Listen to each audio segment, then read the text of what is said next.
अवतल उत्तल एवं समतल दर्पण के दो दो उपयोग को लिखे। तो सबसे पहले समझते हैं कि अवतल दर्पण क्या, अवतल क्या होता है, उत्तल एवं समतल दर्पण क्या होता है। क्योंकि आपको पता रहेगा इसके बारे में तभी तो आप इसका उपयोग लिखिएगा ना।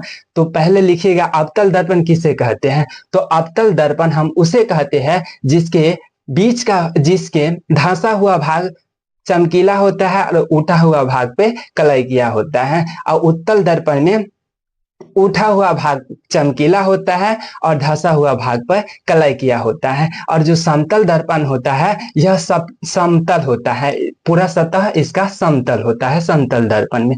तो इसका उपयोग में लिखिएगा। तो उपयोग क्या होता है, अवतल दर्पण होता है इसका उपयोग जो हजमाती होता है वो हजमात के रूप में करता है। सौर कुकर में इसका उपयोग होता है।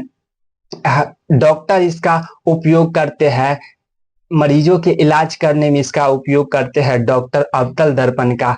और उत्तल दर्पण होता है, उत्तल दर्पण में जो हम वाहन चलाते हैं उसमें जो मिरर लगा होता है उसमें उत्तल दर्पण होता है। तो वाहन के मिरर में होता है उत्तल दर्पण का, जो लैंप होता है उसमें उत्तल दर्पण का उपयोग होता है। समतल दर्पण में जो हम जिससे हम अपना प्रतिबिंब देखते हैं वह समतल दर्पण होता है। एक से अधिक प्रतिबिंब बनाने के लिए भी इस दर्पण का उपयोग किया जाता है। तो इसमें लिखिएगा सिस्टमैटिक तरह से अवतल दर्पण के दो उपयोग इस प्रकार हैं, लिख दीजिएगा। इसके बाद संयोजक चिन्ह दे दीजिएगा। पहला में लिखिएगा सैलून में बाल बनाने के लिए, और दूसरा में लिखिएगा सौर कुकर में, और उत्तल दर्पण में लिखिएगा। उत्तल दर्पण के दो उपयोग इस प्रकार है।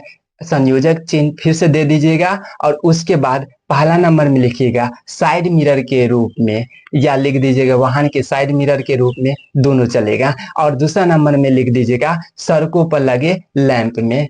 और समतल दर्पण में लिखिएगा समतल दर्पण के दो उपयोग इस प्रकार है। पहला नंबर में लिखिएगा अपना प्रतिबिंब देखने के लिए, और दूसरा नंबर में लिखिएगा एक से अधिक प्रतिबिंब बनाने के लिए।